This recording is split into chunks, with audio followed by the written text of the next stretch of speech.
Una nueva oportunidad. Entrevista. Podcast producido para el diálogo. Soy Carlos Alborta y soy tu anfitrión. Buenas tardes, amigos de Librería Subterránea y de Diálogos Subterráneos. Esta semana es un programa especial, si vale el término, porque vamos a tratar un tema que es debate en Bolivia desde noviembre del 2019 y sigue siéndolo, pese a la pandemia, pese a todo, sigue siendo. Y más bien, una vez que parece que esta cuarta ola de la pandemia ha pasado, ha empezado a reavivarse el debate sobre lo ocurrido en octubre y noviembre del 2019. Vamos a hablar esta tarde sobre este libro, La Rebelión Ciudadana, que fue coordinado por Gonzalo Rojas Ortuste y en el que participa Guillermo Mariaca y Marco Antonio Gandarillas González. Hoy tenemos como invitados a Gonzalo y a Marco Antonio. Buenas tardes, un gusto tenerlos en este espacio de Librería Subterránea para hablar de un tema que, desde el punto de vista más teórico, político, y no tanto anecdótico, histórico, como se ha venido hablando esto, y sobre todo para definir en la ciencia, bueno, en las ciencias sociales, y en ninguna, exceptuando en las ciencias puras, no hay verdades absolutas, pero un poco ya hacer terminar de caer esta narrativa del golpe de Estado. Gonzalo, buenas tardes, un gusto tenerte por primera vez en estos diálogos subterráneos. Gracias, Pavel. Un gusto también estar aquí en un sábado que sea útil de libros. Les felicito por la iniciativa, de que hay varios en su historial ya, y además la noble tarea de difundir libros es siempre encomiable. Un saludo a Marco, mi coautor y doctorante en el CIDES.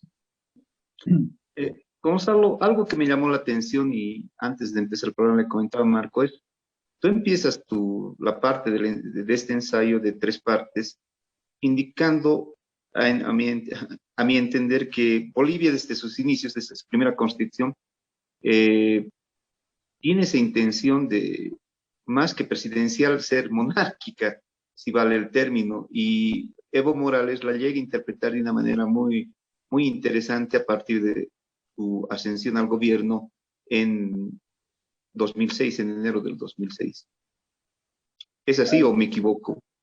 Pavel, tu pregunta me da lugar a una explicación así más nítida, digamos. Por una parte, con apoyo de politólogos e historiadores mexicanos, pero no solo, marco una cierta carga, una herencia de tipo de cultura política caudillista que se refuncionaliza con el presidencialismo,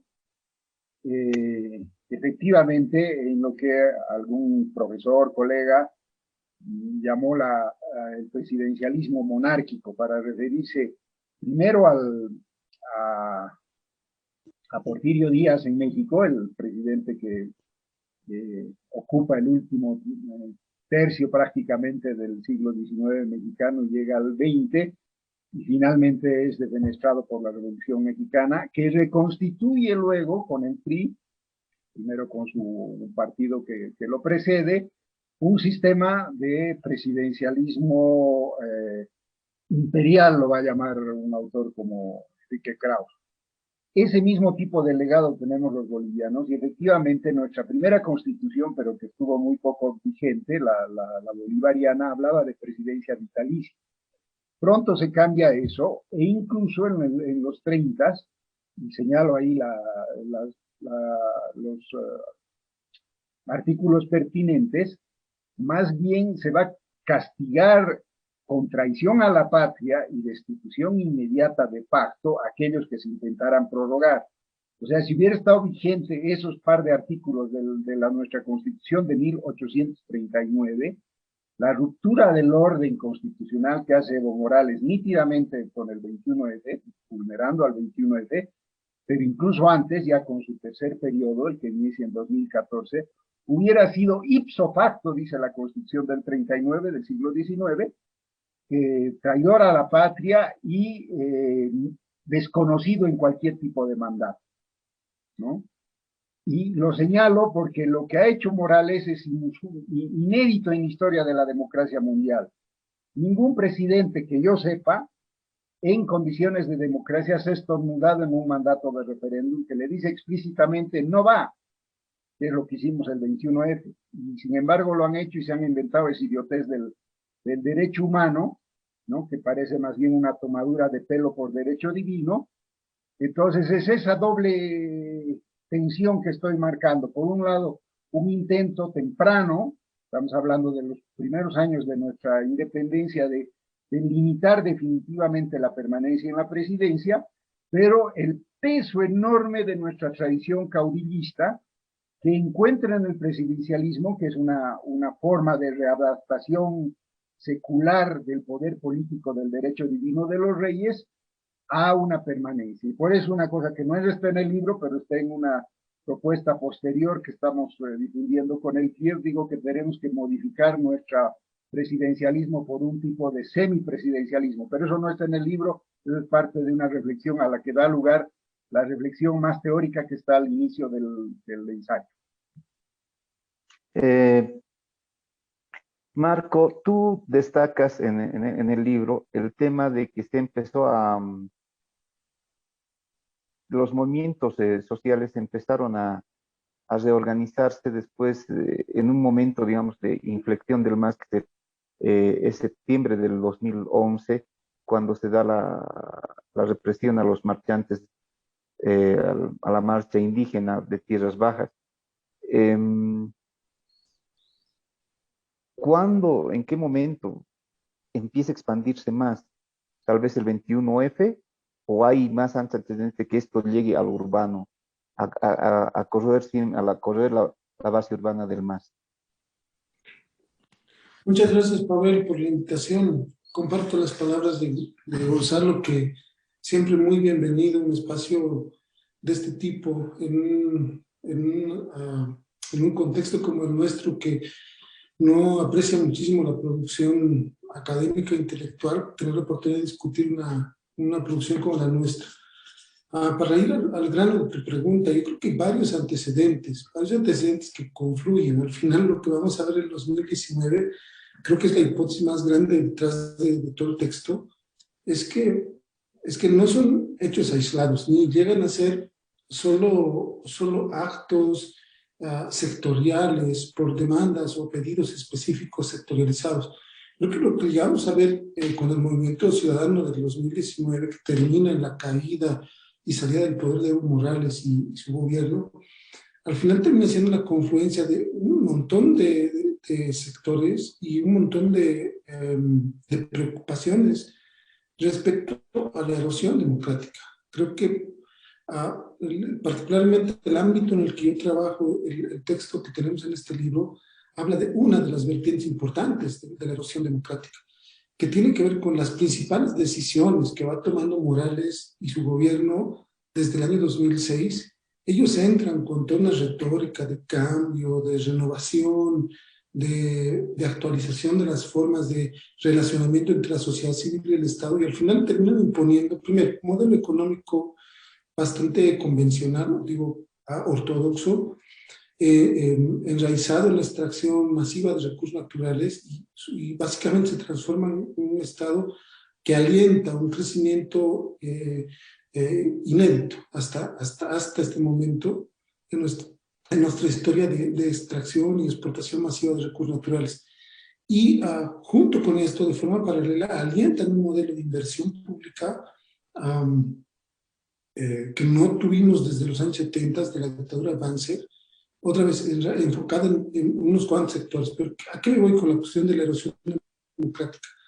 La mayor parte de las decisiones que empiezan a tomar para que esta maquinaria de inversión pública funcione, se hacen de forma arbitraria. Voy a poner un hito que es muy significativo y que habla también del momento actual. En el año 2010, justo cuando se cumplieron los primeros años del plan de desarrollo económico, el primer plan de desarrollo económico que hizo el gobierno de Morales, se tomó la decisión de ampliar de una manera muy grande la inversión pública y enfocarla en unos cuantos sectores. Eso se hizo a través de un plan que fue, de hecho, estuvo titulado y escrito únicamente en inglés, porque se presentó solamente a financistas internacionales. Lo hizo el ministro de Economía, el día presidente Luis Arce, y tuvo muchísimas consecuencias. Era obvio que los volúmenes de inversión pública que estaban manejando en ese plan iban a tener grandes repercusiones, no solo en la economía, no solo en la política, sino también en el ambiente, y se lo hizo sin ninguna consulta a nadie. Se lo hizo y se lo impuso, básicamente. Entonces fue, digo, esta decisión que puede parecer tuvo un gran significado, ¿no? Una decisión como esta tuvo un gran significado para una gran cantidad de bases de apoyo, ahí lo vamos a llamar así, porque hasta ese momento en el sector, por lo menos indígena, de las tierras bajas de Bolivia, había un gran respaldo al gobierno de Morales, pero tuvo esta decisión tan pequeña, tuvo unas consecuencias muy grandes. Ahí está, detrás de esto está el TIBNIS, detrás de esto están varios proyectos que se hicieron en el norte amazónico, detrás de esto está lo que pasó después con la CIDO. O sea, hubo unas consecuencias muy grandes que erosionaron y afectaron a los derechos de grupos muy significativos. Luego esto se va a ir acumulando, generando mucho más elementos de descontento, pero digo, es un hecho que es importante leerlo porque hoy día estamos viendo justo el inverso, ¿no? Estamos viendo cómo hay grupos en el MAS que se pelean por la falta de recursos públicos, porque ahorita la torta es muy pequeña y hay dentro del MAS, por otra percepción que tengo, una importante disputa, un conflicto muy creciente, porque los recursos que antes alimentaban a las bases del MAS se han erosionado y también hay en contrapartida muchos problemas en ese sentido. Perdona por la extensión. No, te decía que esta última parte que hablabas lo dejaremos un poco para la conclusión un poco de este conversatorio. Gonzalo, tú hablas en gran parte, en una parte sobre, aquí voy a considerar, del marketing político utilizado por Evo Morales para asumir el presidente indígena, pobre, prácticamente sin estudios. No sé si recuerdan los dos que uno de sus primeros relatos cuando asumió la presidencia, Evo Morales contaba de que de las flotas le tiraban, de los buses le tiraban cáscaras de naranja y él comía, así conoció la naranja y que era tan pobre que para pasar de curso, para que no lo aplacen, tuvo que pagar una oveja. ¿Cuánto raigambe real, cuánto a qué público llegó a conquistar con este discurso? Seguramente a un público amplio, ¿no? Porque es indudable que, a ver, yo soy exactamente contemporáneo de Evo Morales y de García Linera, que se llevan un par de añitos de diferencia. Siempre recuerdo, estudiaba en un colegio de clase media, digamos, de curas, aquí en la ciudad de La Paz. Mis compañeros básicamente respondían a la misma extracción social, pero estábamos muy lejos de ser un segmento adinerado. Pero en comparación, por ejemplo, a mis primeros contactos con el mundo rural, saliendo a Copacabana, por ejemplo, o a los yungas, que han marcado, digamos, un modo de entender el país, veía uno realmente pobreza, ¿no? Pobreza, y la seguimos viendo, desde luego, pero el nivel de consumo que ahora hay en ciertos segmentos urbanos, sobre todo, pero también en algunos puntos muy locales, digamos, urbano populares e incluso rurales, nos muestra de que ha sido pues un país muy pobre y aún lo es, pero ya no tan muy pobre, ya digamos es pobre y en términos de las escalas internacionales somos un país de ingresos medios bajos, ¿no? Ya no en el tope de la pobreza, pero en América Latina, continental, digamos Sudamérica, éramos la cola, ¿no? En cualquier indicador de este tipo. Y mucho no ha cambiado, porque todos los países han subido sus estándares. El gran problema, y eso lo ha ido señalando Marco en su trabajo, y es una de las razones por las que está aquí, que los grandes ingresos que hemos tenido en el periodo de bonanza con Morales Ayma, se han dilapidado, ¿no? Ni han servido para invertir, digamos, el boom petrolero, gasífero en una diversificación industrial, ni han servido para preservar, incluso en términos económicos, el poderoso, enorme legado ecológico que tiene el país, ¿no? Más bien lo estamos destruyendo. Y una de las razones principales, eso vincula al trabajo de Marco Antonio con lo de la rebelión, es que, y cierro con esto esta intervención, es que se ha vendido, así como se ha vendido la imagen de pobre de Morales, que no tengo duda alguna de que haya sido así, eso que cuenta seguro que es así, y mucha gente se ha debido identificar con eso. También hemos dilapidado con él la oportunidad de que este país dé un gran salto, ¿no? Con él y su régimen, porque como sabemos que no es él solito. Y ese es uno de los grandes dolores que hay. No solamente la vulneración que a otros les puede parecer, incluso en la formación de la cultura política boliviana, el hacer trampa no está mal, pues no, él mismo lo decía, hay que meterle nomás y después que arreglen los abogados que para eso han estudiado, ¿no ve? Esa que es realmente su divisa de vida, primero muestra una pobrísima opinión sobre los abogados y de modo general sobre el Estado de Derecho, que tiene su eco en García Linera en el mismo tono. Pero además de eso, ha dilapidado una posibilidad real, verdadera, de que este país salga del fondo de la tabla de comparación de datos económicos del mundo. Cuando nos hablan de crecimiento estrella en la región es pues porque somos una economía enana, ¿no? En comparación a las grandes economías del propio vecindario sudamericano, excepto Paraguay, que también está creciendo mucho mejor que nosotros. A todos les ha ido bien con lo de las materias primas, no solamente a Bolivia en ese tiempo, sí. Pero algunos lo han sembrado un poquito mejor y lo vamos a ver en poco tiempo, y el rezago se ve además en el maltrato con nuestros recursos naturales, que era una digamos, de las verdaderas joyas de la corona de Bolivia, ¿no? Y eso está en riesgo también. Gracias. Sí, solo decir que según estadísticas del Banco Mundial y del Fondo Monetario, Perú fue el boom de la década pasada en crecimiento, porque tuvo un crecimiento sostenido del 5.5 y su economía creció. Y otro boom fue Paraguay, que de tener casi un crecimiento del 1% hasta el 2015, a partir del 2015 tuvo de un 6.7, que gracias a la agroindustria, el argumento que quieras, pero creció. Y si alguien se pregunta, ¿y nuestro crecimiento del 4.5? El crecimiento de Bolivia, el PIB de Bolivia equivale al PIB de la provincia de Tucumán de la Argentina. Así de simple. Marco, tú sostienes en la parte del libro que Bolivia ha concretado en cierta manera sus metas de lucha contra la pobreza. O sea, hemos reducido la pobreza según las estadísticas que presenta el gobierno y respaldadas por algunos organismos internacionales. Pero ¿cuán cierto es esto? Porque si vemos los parámetros, las mediciones de desarrollo humano, pareciera más bien que nos hemos estancado, que hemos ido para atrás. ¿Cómo logra el gobierno justificar estos crecimientos de pobreza extrema, y algo con la que se llenaba la boca García Linera, de llevar a millones a la clase media?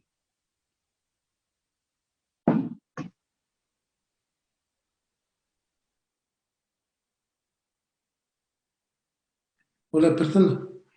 Sí, a pesar de todas las polémicas que existen, las discusiones económicas que existen sobre, al final, cuáles fueron los resultados de la bonanza de las materias primas para nuestro país y para la región, yo creo que hay una cosa que es particular en el caso de Bolivia, ¿no? Que además de mejorar los números, de mejorar, por ejemplo, los niveles de inclusión, junto con eso estaba una promesa de que una parte considerable de la población iba a formar parte, iba a participar plenamente de la vida pública, ¿no? Creo que por eso además el MAS mantiene hasta hoy día un gran arraigo popular.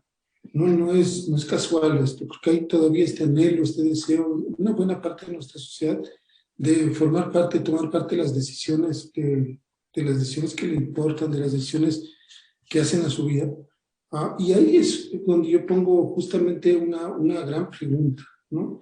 Porque, es cierto, Bolivia, miremos los indicadores que miremos, ha tenido una gran mejora. Podemos decir que en el contexto de la región es una mejora relativa, que a otros países les ha ido tan bien o mejor que a nosotros. Lo que tú decías, pobreza extrema, pobreza moderada, que años o periodos de esos años que nos fue mejor y otros que nos fue peor, pero lo que al final del día importa es saber, por ejemplo, Bolivia teniendo un país con una gran marginación y secular, además marginación de, por ejemplo, población indígena, somos un país plurinacional que tiene una gran diversidad de pueblos que viven en nuestro país. Si estos pueblos, por ejemplo, pueden ejercer derechos tan básicos reconocidos por instrumentos internacionales como el de su autodeterminación. Es decir, si pueden ellos tener la posibilidad de que el Estado no avasalle las áreas que ocupan y en las que pueden reproducir su existencia en las siguientes generaciones, porque tengan necesidad de desarrollar ahí un proyecto, una carretera, por ejemplo, como la de Timis, ¿no? Y es curioso, en ese tipo de casos ahí se ve una gran paradoja. Otra vez, para el MAS, siendo un gobierno de tinte progresista, con este tipo de características, pensando que lo más importante es el desarrollo económico, la idea que tenían era que eso no importaba, que estos grupos eran como, podemos llamarles en una guerra, eran costos, eran parte de lo que tenía que hacerse, los daños colaterales, básicamente, ¿no? Que ellos puedan desaparecer, no importa, porque lo importante es llevar adelante esa política que finalmente va a conducir a un desarrollo económico. Yo creo que ahí están las cosas más interesantes de ver a la hora de entender las grandes paradojas del MAS como movimiento político de esta arraigado en sectores populares, pero además luego también de sus propios límites, ¿no? De lo que ha podido ser como un proyecto de izquierda o inclusivo. En el texto de desarrollo, creo, trato de desarrollar estas paradojas porque son importantes para Bolivia, pero también para el contexto internacional. En la crisis del 2019, la gran discusión por detrás de la caída de Morales fue que se había caído un régimen que incluía, que hacía parte del gobierno a sectores importantes de la población marginados. Y una cosa que entonces parece no tener explicaciones por qué importantes sectores populares, indígenas, incluso estuvieron muy activos en esta lucha contra el régimen de Morales. No solo en el 2019, sino antes de esto. No, antes de esto, la gente para poner los cocaleros de los yungas, un gran sector, estaba en la pelea hasta el último día, ¿no? Y importantes sectores campesinos e indígenas en varias partes del país se manifestaron contra Morales. Pues esas explicaciones son las que creo que son importantes de abordar desde un enfoque honesto con los hechos, pero más consecuente con una lectura de proceso y momento histórico. Ahí me quedo. Gonzalo, muchos sostienen que en el primer gobierno de Evo Morales, en el primer periodo 2006-2010, Asamblea Constituyente, no tener mayoría en el Parlamento en ese entonces, él gobernaba con consenso, ¿ya? Consiguió una hegemonía con ese consenso dentro de la sociedad. Amplios sectores de las clases medias lo apoyaban, lo lograron, lo apoyaban, veían la llegada de este gobierno. Algunos utilizan el término progresista, otros de izquierda, ahora se define como populista con buenos ojos. ¿En qué momento empezó a perder esa conexión, ese ser visto bien por toda la sociedad boliviana? Gracias, Pavel. A ver, es verdad, todos hemos vivido porque no somos muchachitos, ya tenemos unos buenos años encima, la llegada de Evo Morales a la presidencia, junto con García Linera, esa asunción emotiva del 2006 en enero, luego de su historia en abril del 2005, habían pasado un par de años de la renuncia de Sánchez de Lozada y las dos sucesivas presidencias de Carlos Mesa y Rodríguez Belcé. Claramente se había caído el sistema de partidos, ¿no? Que tuvo una vigencia de 20 años, digamos, del 85 al 2003, podemos decir, y después estábamos viviendo la transición. Yo mismo he votado por Evo Morales en 2005, ¿no? O sea, por la opción más, y he apoyado la reforma constitucional, la constituyente con la Constitución, donde ya estaba el artículo 168 de su limitación de periodos, ¿no? De cualquier constitución moderna hoy en el mundo tiene una limitación al poder político, porque eso me permite enfatizar y hacer alusión a nuestro otro autor, al que no está presente, lo de ciudadano. Ciudadano desde Aristóteles, quizás antes, ¿no? Pero obviamente estamos pensando en el mundo griego clásico, significa agente activo en la política. Y en la democracia moderna y contemporánea significa en conjunto los y las ciudadanas titulares del poder político, soberanos. No son los gobernantes, por muy presidentes que sean. Y los reyes que quedan en lo que son democracias son reyes simbólicos, son reyes constitucionales, ¿no? Con limitaciones. Tienen sobre todo roles simbólicos. Quienes gobiernan realmente son los jefes de gobierno, que se llaman presidente de gobierno, premier, canciller, según las denominaciones, pero es básicamente un jefe de gobierno que depende de un parlamento. ¿Por qué hago este énfasis? Porque parecía Morales que efectivamente ese era su sino, digamos, ¿no?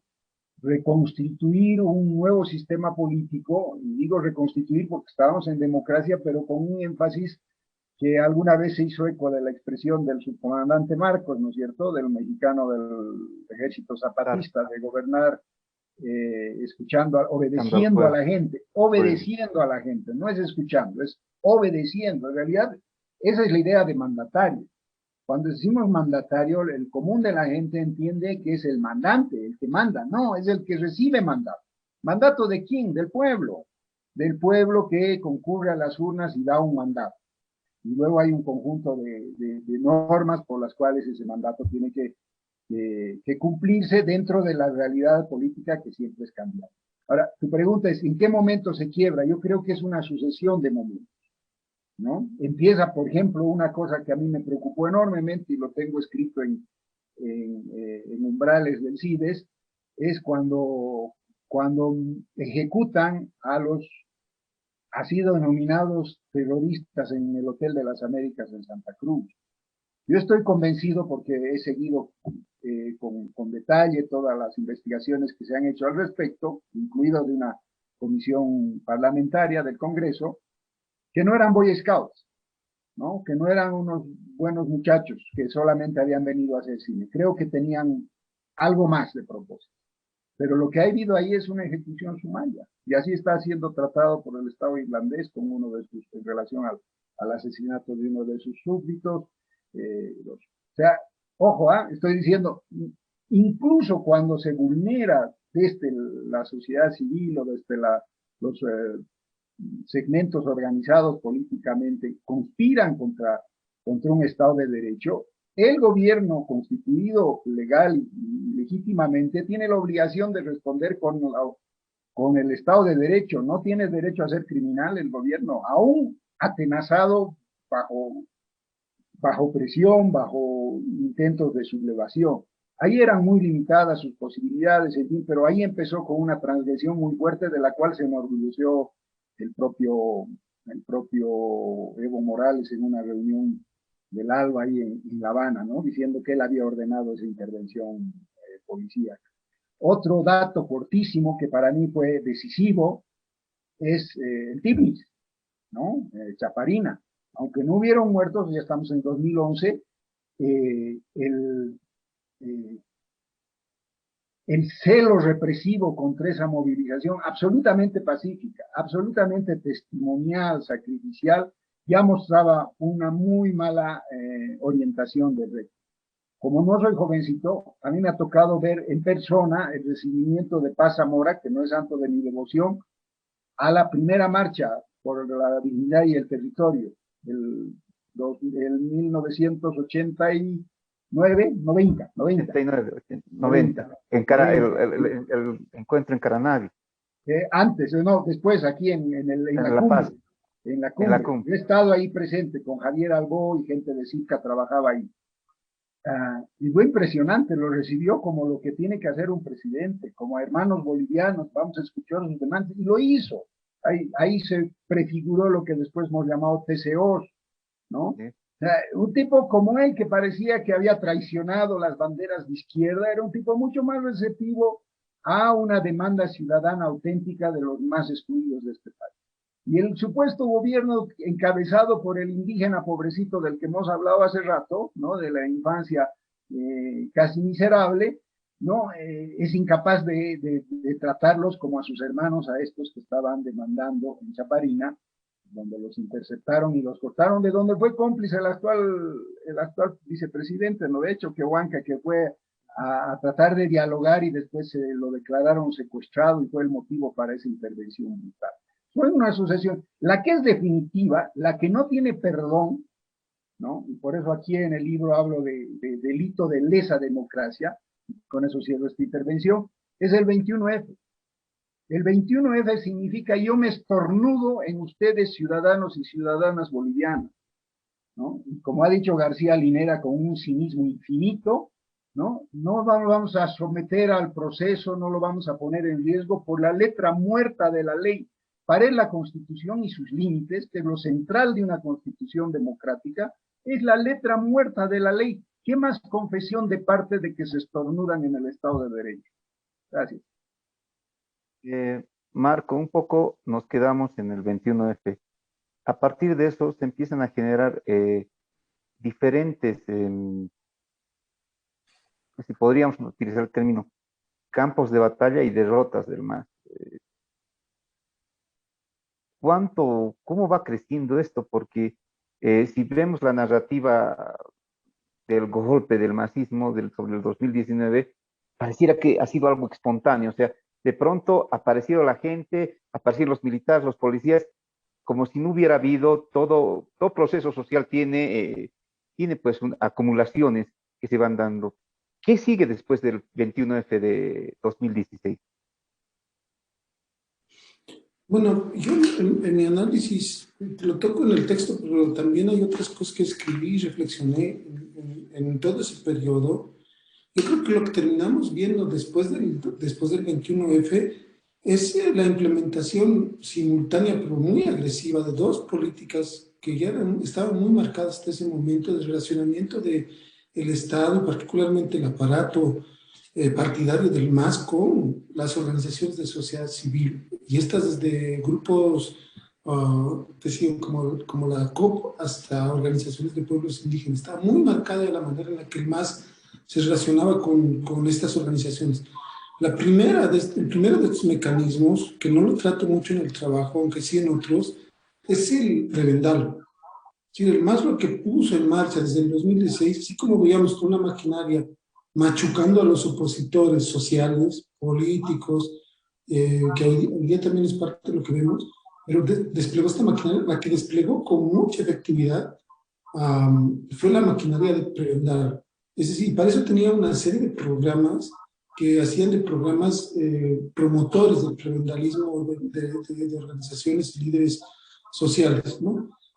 ¿Por qué esto es importante? Porque creo que que así se entiende la lealtad de ciertos grupos hasta el final, ¿no? Y luego también su vuelta de tortilla, y después que cuando Yanine no sabe dialogar con ellos, también la vuelta de tortilla, ¿no?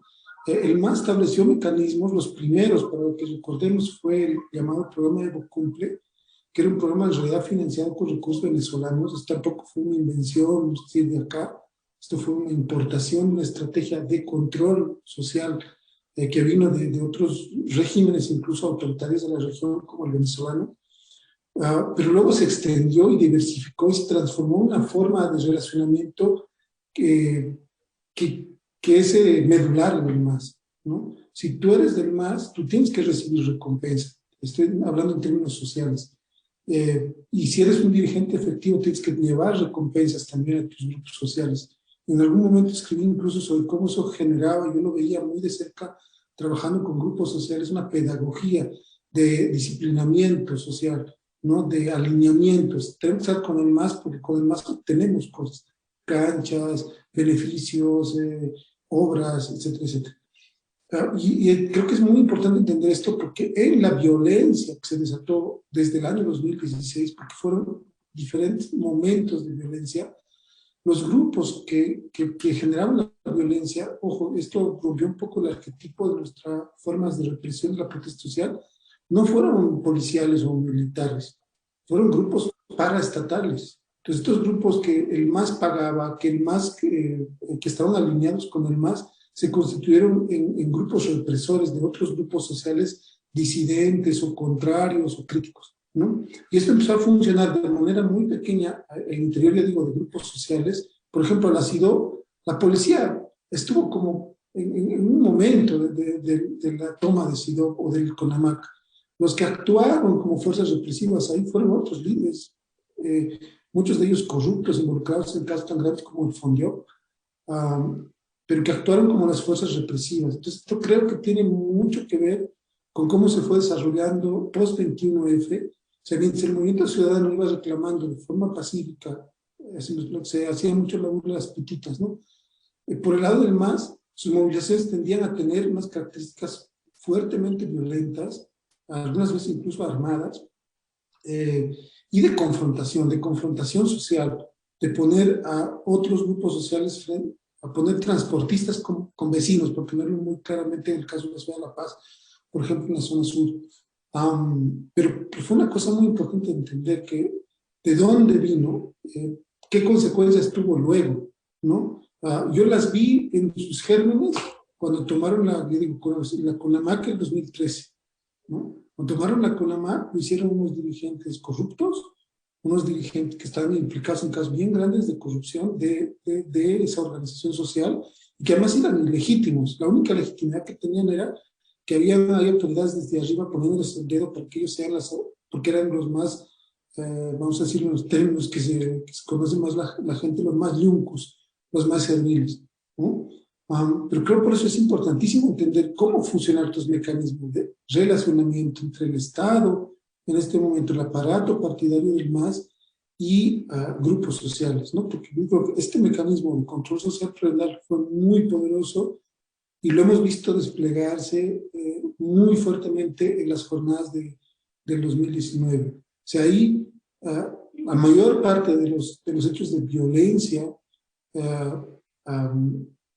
incluso con víctimas fatales, antes de Sencata y Guayani, antes de estos dos momentos, de estos dos hechos, estuvieron protagonizados por fuerzas paraestatales, o sea, que no eran militares, que no eran policiales, eran grupos sociales, dirigenciales, ¿no? Vera, o sea, ahí podemos hacer como una reconstrucción hacia atrás, de dónde viene esto y qué viene de este mecanismo que describo. Entonces así veo yo, post-2016, después del 21F, después de este revés en las urnas, de este revés democrático, viene una arremetida en la calle, en la calle, y viene de la mano de estos grupos paraestatales alimentados por esta estrategia de control social preliminar. Gonzalo, hay otro momento fundamental que es la derrota que tienen con el Código de Procedimiento Penal, donde los sectores urbanos logran derrotar al MAS y se abre en ese momento el escenario político. ¿Carlos Mesa tenía la fuerza suficiente para llegar a la segunda vuelta o fue los miedos del MAS que lo hicieron crecer y generaron el escenario que se da en a partir del 21 de octubre del 19. Son un conjunto de efectos, ¿no? Los que van ocurriendo. Recuérdese, por ejemplo, que esto que ahora se debate tanto de la justicia, los altos magistrados nombrados por voto popular, previa selección en el Congreso, con mayoría de 2/3 del masismo, tuvieron derrotas, ¿no? En una sana democracia, esos son claros indicadores de que por ahí no iba el asunto. Entre blancos y nulos hacían más que los votos válidos a favor de cualquiera de los candidatos a esos altos puestos. No en vano, en ningún lugar del mundo de las democracias saludables eso ocurre. No se nombran por voto los altos magistrados. Ocurre en niveles locales, en jueces de paz, que es un ámbito totalmente diferente. Una de las cosas que ha mencionado Marco es correcta, pero la reacción en general del masismo es endurecer su actitud en relación a los opositores, ¿no? Concedirse así como iluminados, ¿no? Estas frases de, por eso tanto endiosamiento a Morales, ¿no? De que eso ya empezó tempranamente, ¿no es cierto? Con eso del levismo, creo 2011 es el artículo de García Linera, que pese a declararse jacobino y marxista, funciona como monárquico, ¿no es cierto? Como proto-monárquico, ¿no? Está apoyando más bien a pro-monárquico, a esta idea de que hay algún tipo de seres dotados de carisma especial, que están muy cerca a las miradas endiosadoras de liderazgos que del socialismo real se han denunciado como culto a la personalidad, y en el caso del nazifascismo está expresado en el Führer Principle, ¿no? La idea esta de que el Führer es una figura que encarna los destinos de la nación alemana y los proyecta a un milenio, o el caso del fascismo igual con el Duce, ¿no? Estos grandes títulos rimbombantes con los cuales quieren marcar el excepcionalismo del liderazgo. Bueno, acompañado a eso va un endurecimiento al proceso político y va vía judicial. Ahí es donde empieza a funcionar muy nítidamente lo que habitualmente ha ocurrido. La justicia boliviana es de las peores digamos, de nuestro acervo, ¿no? Tenemos otras virtudes, que es la rebelión, digamos, de la gente organizada, pero la rebelión es un no, básicamente. Lo que nos cuesta hacer es constituir un tipo de orden político básicamente propositivo. Nos hemos encargado con la crisis de los partidos de satanizar al sistema de partidos, ¿no? Achacándoles problemas que sí tienen, que son demostrables, pero otros que no tienen, ¿no? Porque permitía un juego de equilibrios que, por ejemplo, para el nombramiento de las altas autoridades de la magistratura era más eficiente y más, era un subóptimo, digamos, ¿no? No llegaban los peores, hemos tenido magistrados destacados, cierto que con padrinazgo partidario, pero estaba equilibrada la cosa, ¿no? Una última cosita en relación a esto. La animadversión a los partidos, que creo que nos debilita también en términos de una institucionalidad potable, ¿no? Tener partidos democráticos, eso quiere decir también con renovación interna, no con dueños, no con reyes chiquitos, que reproduzcan en su interior lo que ocurre, lo que acontece políticamente con estas figuras con pretensiones mesiánicas. Y algo más, el masismo a partir del 19, pero incluso antes, ya ha empezado a hacer crecer el patrón electoral de una manera harto preocupante. Yo lo he demostrado con cifras, está publicado por un libro, en un libro del CIDES que se llama Bolivia siglo XXI, hay un artículo mío con datos oficiales.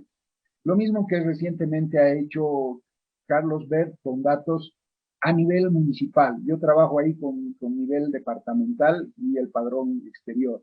Y muestro crecimientos inusitados, inexplicables, en circunscripciones pequeñas como como Pando, como Tarija, que le permiten tener los 2/3 en la asamblea sin necesariamente tener gran mayoría de votos en el voto popular, aunque ese también es dudoso.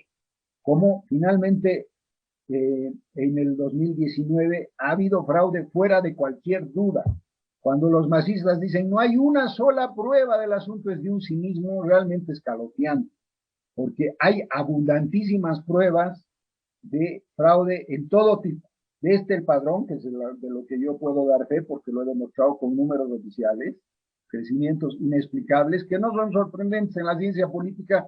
Desde el siglo XIX ya eso tiene un nombre, se llama gerrymandering, por delimitación de circunscripciones con padrón controlado, ¿no? Eso es conocido y por supuesto en nuestra historia hay una novela, La candidatura de Rojas, donde se ven ese tipo de prácticas en Bolivia y por supuesto aquí se han desempolvado para eso, pero también ha habido de tipo informático, también han habido servidores no autorizados, en fin, declaraciones aberrantes de lo que debiera ser el árbitro neutral en este caso, estoy refiriéndome al Tribunal Supremo Electoral, y por eso hemos tenido sucesivas renuncias de las mujeres dignísimas que han sabido marcar diferencia. Me estoy refiriendo a la vocal Duña Sandoval, me estoy refiriendo a Katia Uriona, que durante su presidencia en el Tribunal Electoral fue que se declaró ya la victoria del no en el 21F, pero el comportamiento de la mayoría ha sido de sumisión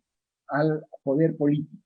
Y por eso, en principio, cuando antes de que volviera el MAS al gobierno, algunos de sus defenestrados titulares estaban reconociendo que habían sufrido presión. Después se han callado en mil idiomas de eso e incluso se han puesto en el papel comodísimo de víctima.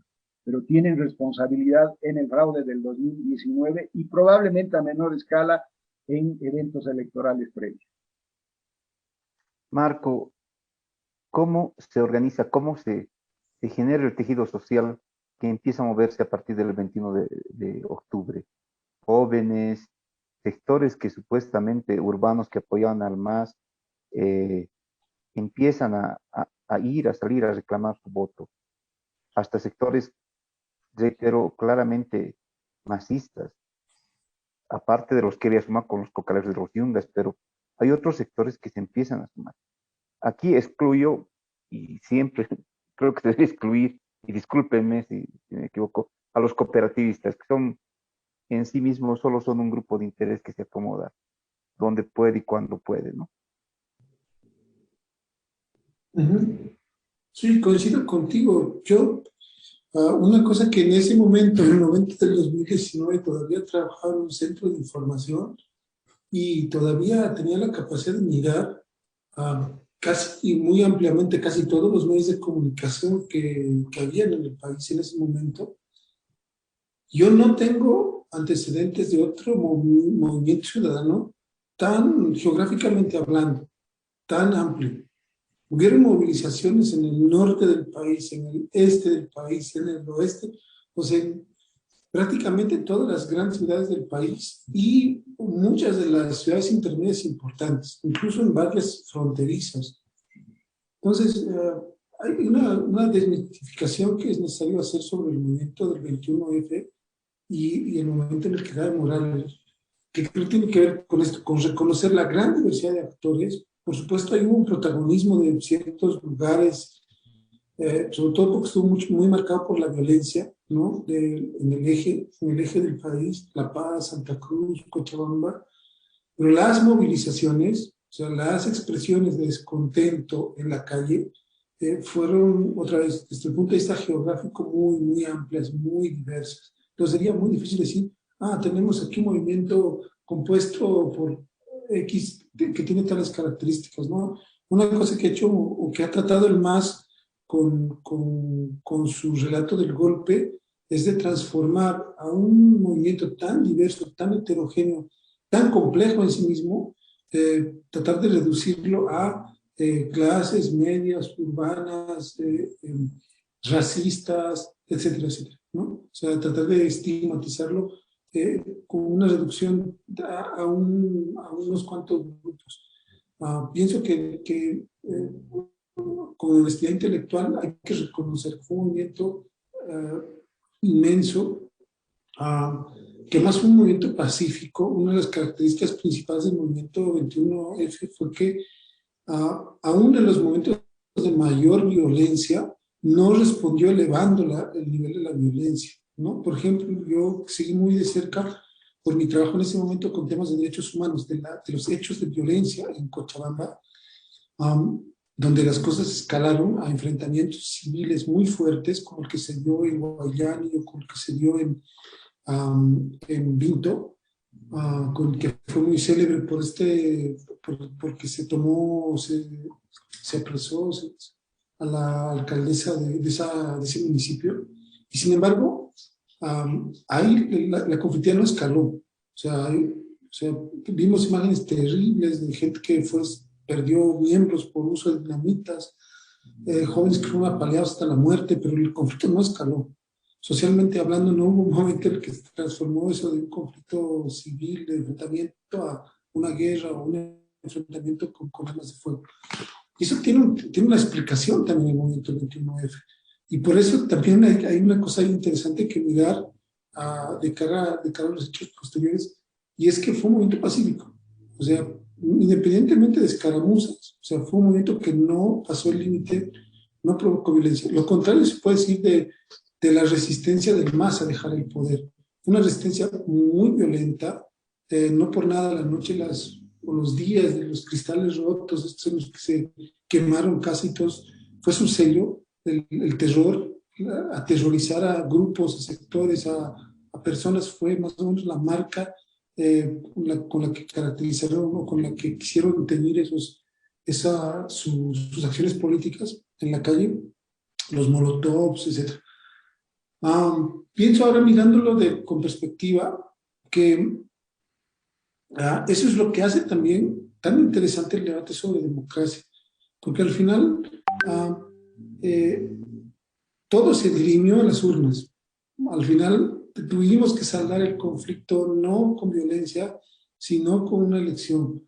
Y el movimiento 21F, cuando el MAS gana, finalmente acepta la victoria del MAS. O sea, no estaba en cuestión ahí sacar del poder solamente al MAS, sino evitar que se imponga un régimen político como el que quería Evo Morales, pisoteando la Constitución y autonombrándose prácticamente presidente con esas trampas, con el fraude electoral y todo.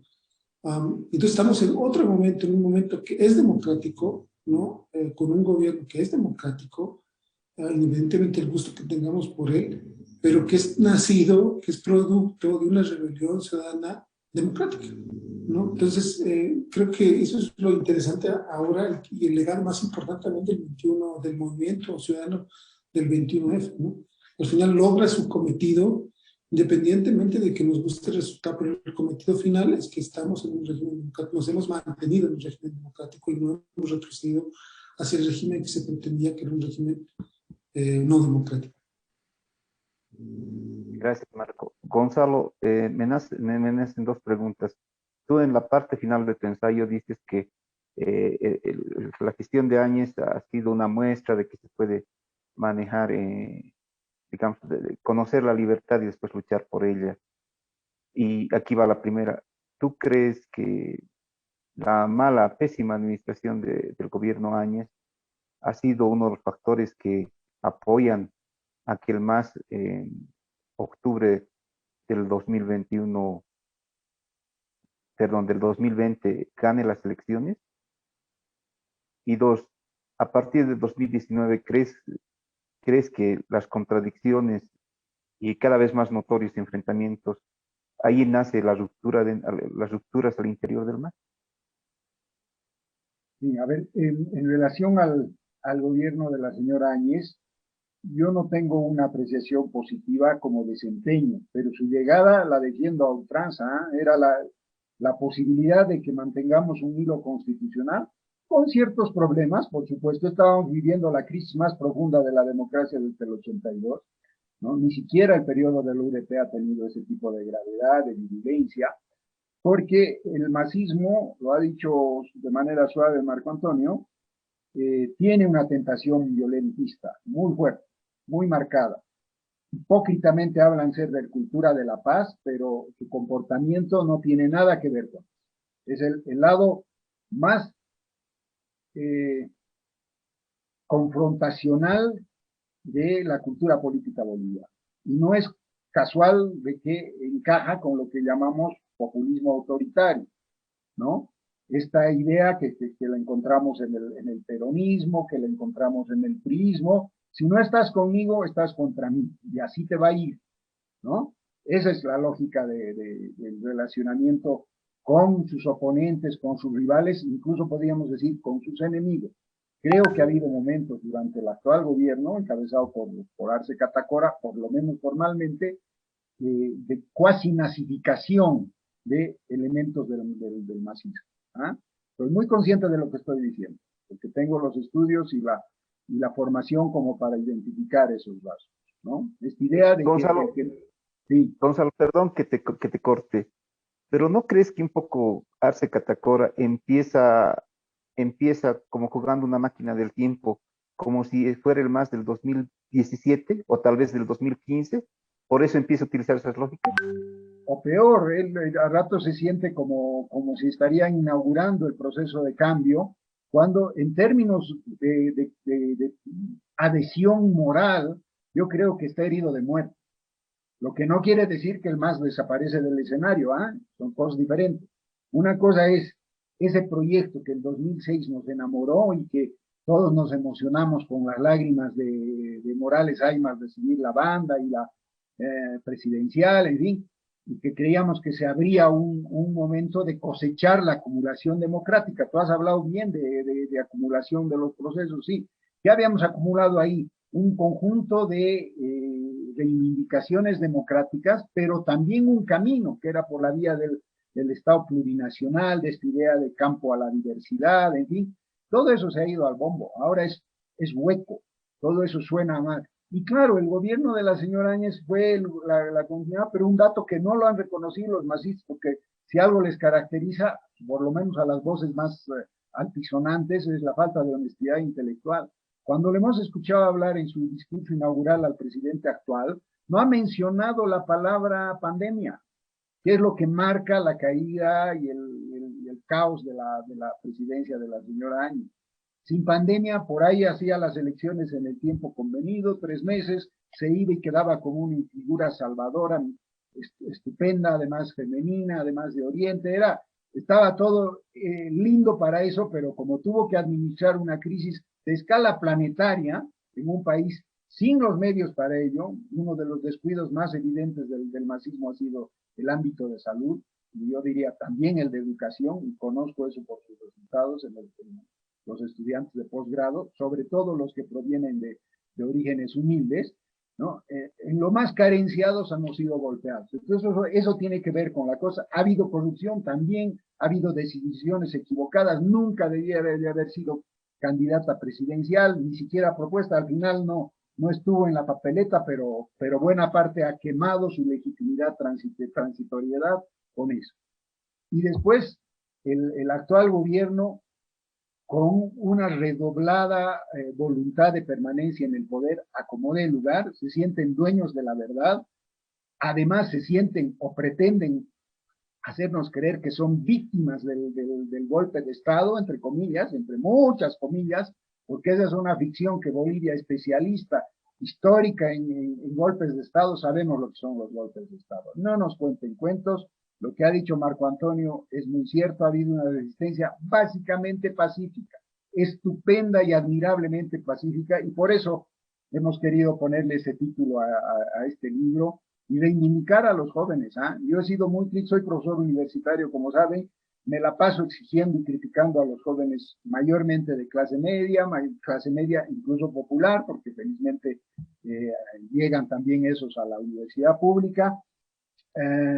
Su falta de compromiso cívico, digamos, con este país, sobre todo en ciencias sociales, pero yo los he admirado en esa resistencia de los más de 21 días, porque estaban ahí sabiendo de que podían haber golpes, y cuando los hubieron, también estuvieron ahí cuidando nuestras casas, de la gente como yo, que ya no estamos para andar dándonos a golpes, y además por opciones político-ideológicas y éticas no hemos alentado esa opción.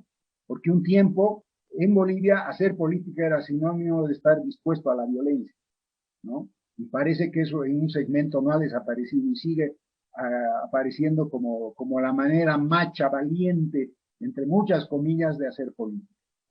Cierro con una idea. El ensayo de Guillermo Mariaca, que no está aquí presente, es de una calidad impresionante en términos de reivindicar esta dimensión sentipensante de la ciudadanía boliviana. Hay indignación, pero hay una conducta, yo diría, ejemplar en la mayor parte de los casos. En algunos momentos, obviamente, cuando te dan un manazo, es muy difícil ofrecer la otra cara, hay que ser Cristo para ello. Pero básicamente la violencia no ha escalado y más bien ha venido del lado de grupos de choque del macizo, que no tenemos dudas de que ha existido. Esos que gritaban ahora sí guerra civil no eran un ejemplo de ciudadano. Esos que apaleaban a los que llegaban al aeropuerto en los días en que Camacho quiso venir y les pedían carnet de identidad y los maltrataban si eran sobre todo cruceños, no eran un ejemplo de ciudadanía activa. Gracias. Marco, tomemos un poco la supuesta teoría del golpe. La narrativa del golpe, ¿a quién favorece? ¿Era una necesidad del gobierno en sí o solo es una necesidad de Evo Morales para justificar? Sí, eso queda cada vez más el claro. abandono a las bases que hizo Morales.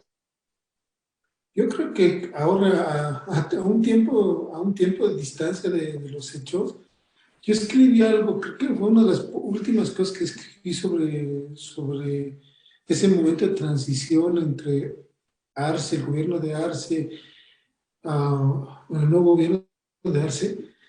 Y es una disputa que ahora se ve muy clara que dentro del MAS hay sectores que están abiertamente, o sea, que formaron parte del anterior gobierno, el gobierno de Morales, que hoy día están parcialmente desplazados del poder, que necesitan cambiar la historia, cambiar los hechos, necesitan recrear los hechos a distorsionarlos de tal modo que ellos terminen siendo las víctimas, ¿no? Que ellos terminan siendo los quienes son y los héroes a la vez, ¿no? Las víctimas y los héroes. Y claramente ahorita mismo ese discurso está en tensión en el mismo MAS. Para varios creo en el actual gobierno hay varios sectores que no quieren seguir con ese discurso, que no quieren seguir ese línea, que están disputándole al sector duro, violento y con características medio criminales, que está con ese discurso de golpe y con eso de volver al poder, al 100% el poder, recuperar el 100% el poder.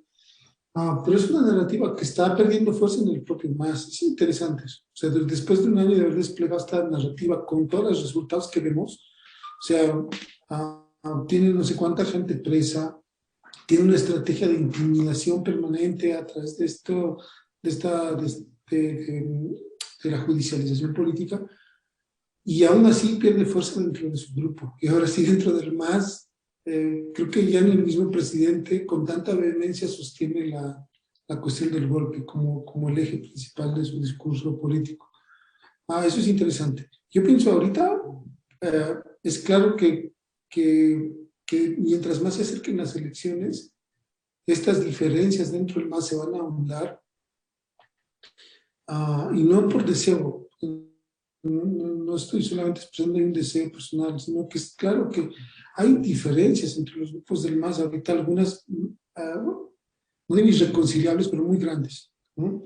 Que son diferencias que otra vez, si nos remitimos al momento también económico del gobierno boliviano, pueden dar algunas claves de interpretación, ¿no? El gobierno está atravesando gravísimos problemas económicos, hay una contracción del aparato estatal bien significativo. En el anterior momento, vamos a llamarle hasta el 2017 por lo menos, hubo una expansión creciente del aparato del Estado porque había muchísimos recursos, pero ahorita estamos en un momento de vacas flacas, no hay dinero y las disputas por los espacios, no solo de poder político, sino a través de eso, de control de sectores económicos, es encarnizada. Entonces se denuncian, y detrás de esas denuncias están, al final, la lucha por ese control de privilegios, ¿no? Al final el Estado no deja de ser más que un campo de lucha económica también.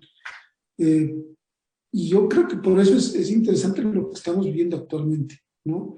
Es interesante y muy desafiante, porque volviendo a un punto que tratabas tú al principio del diálogo, la cuestión de la sostenibilidad de ciertos logros económicos y sociales. Eso claramente con la pandemia, para volver al punto también que tocaba Gonzalo, la pandemia ha hecho retroceder un montón de indicadores, un montón de avances en materia social y económica del país.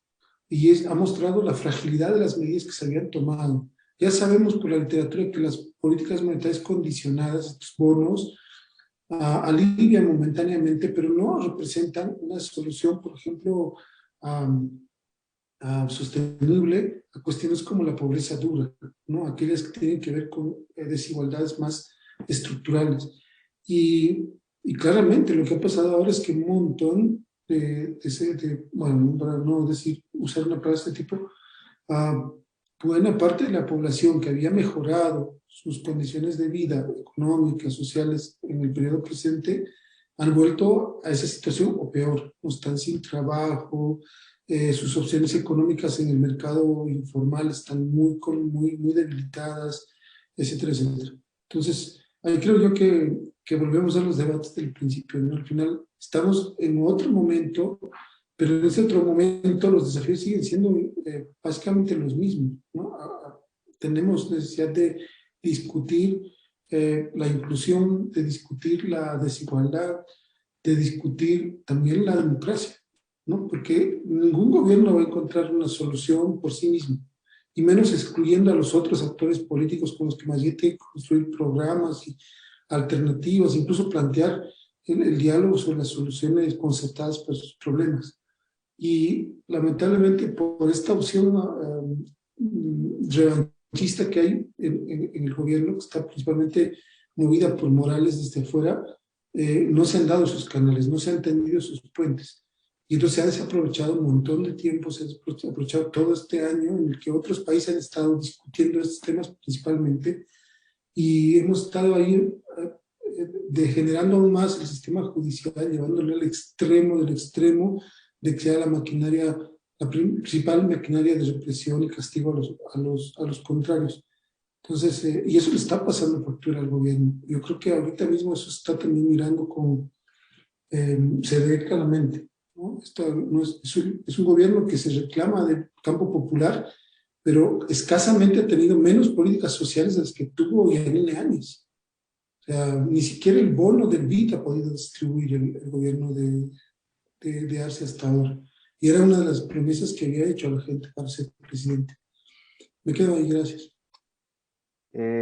Gonzalo, estamos a un año casi exacto de haber tenido elecciones municipales y el gobierno se llena la boca de decir, bueno, todos sabemos que perdió, pero ellos nunca pierden, siempre ganan, eternos ganadores. Pero ves un poco la indiferencia. ¿Crees que las gestiones de los llamados alcaldes y gobernadores, muy entre comillas, pititas, han hecho que la gente se siga decepcionando de la política y de los partidos y traten de buscar en adelante otras formas de representación? Sí, eso va con parte de la pregunta anterior que me hiciste y que la he dejado medio en el tintero. Yo creo que los problemas que confronta el régimen internamente son graves, porque está acostumbrado, Marco lo ha referido de manera más amable, yo voy a usar la categoría beberiana de prebenda, ¿no? Ha prebendalizado la relación con las bases, hermano. Estoy hablando por prebenda. Estos pagos, la mayor parte de ellos ilegales, que reciben sobre todo los dirigentes para comprar su apoyo. el Ondioque es un ejemplo nítido, perfecto casi de eso, ¿no? Más, alrededor de 1000 cuentas personales han recibido plata a nombre de pueblos indígenas, dirigentes, que no sabemos si lo son o no indígenas, sin duda del campo popular, pero dirigentes pro-masistas. Y ahora no hay la plata para hacer eso, ¿no? Por un lado. Por otra parte, aunque haya un gobierno masista actualmente, ellos saben, porque les ha tocado vivir incluso exilio, ¿no? Van a cargar las tintas con persecución y todo. Sin duda, ha sido una crisis, pues, ¿no? Y ha venido ahí un gobierno de emergencia que no ha tenido precisamente a los mejores hombres a la cabeza, ¿no? De hecho, estaba una mujer a la cabeza y algunos otros que habían aguantado ser oposición durante mucho tiempo. Me estoy refiriendo al ministro Murillo, que no es precisamente la encarnación de valores democráticos tampoco, ¿no? Pero una cosa sí quiero decir. He mirado un ratito el chat de nuestra conversación y hablan de minorías, en fin, en términos despreciativos. Una democracia digna de ese nombre no desaparece a las minorías, no las elimina, no las estigmatiza, en el supuesto de que lo sean. Convive con ellas, porque además son momentáneamente minorías. Las mayorías en una democracia son momentáneamente mayoría, ¿no? Entonces, esta idea de que como soy mayoría tengo derecho a eliminar a la minoría es fascista. Lo reitero, es fascista, ¿no? No te da a título de mayoría el derecho a eliminarlas. Al contrario, hay que entender las razones de por qué sí, y los otros se llama oposición leal. Los que no son parte del gobierno no tienen que conspirar para tumbarlo. Y eso hemos tenido durante la democracia pactada. Le echamos muchas cumbias y por supuesto que sí, yo he hecho carrera profesional dándole críticas a ese orden político de 20 años, pero tenían la virtud de no tratar de eliminar a las minorías circunstanciales, y no lo han hecho. No lo han hecho del modo sistemático que el MAS y sus adeptos lo intentan hacer, ¿no? Entonces, en relación específica a tu pregunta de los alcaldes y gobernadores subregionales, porque no son solamente municipales, son también de los departamentos. Tienen enormes desafíos, ¿no? Están con el fiscalato detrás. Lo vemos en el alcalde Arias, lo vemos en el gobernador Camacho. Camacho no es santo de mi devoción, pero tiene todo el derecho a estar el gobernador de Santa Cruz, ha ganado en buena lid. Manfred Reyes para mí ya es una figura medio del pasado, pero es un buen alcalde y está ahí a la cabeza de la tercera o cuarta ciudad más importante de este país. En fin, por el lado de los ámbitos subnacionales, de manera genérica, departamentales y municipales, en las grandes conglomerados urbanos no ha habido posibilidad de gran fraude y ahí ha perdido el MAS del 2020, ¿no? Y muchos de nuestros municipios, y lo sé porque he sido parte del equipo que ha puesto en marcha la participación popular, 1/3 de nuestros municipios son inviables en las condiciones actuales, ¿no? Y sobreviven malamente con la coparticipación tributaria, ¿no? Entonces, pensar de que tienen 200 y tantos municipios, el MAS es la mayoría territorial, es bien engañoso. En términos demográficos y ciudadanía tiene que ver con gente, ¿no? No son tan mayoría apabullante como se pinta. Y aunque lo fueran, no por ello son dueños del país, ¿no? Un país democrático convive con su diversidad. Ese es el mensaje fuerte, ético, profundo, democrático del Estado plurinacional, no el hecho de que unos cuantos que circunstancialmente se disfrazan de indígenas tengan derecho a perseguir al resto, a los que no se identifiquen con la Huipala. Aunque la Huipala, como parte de ese proceso democrático, hoy junto con la flor de Patugú sean símbolos nacionales. Gracias.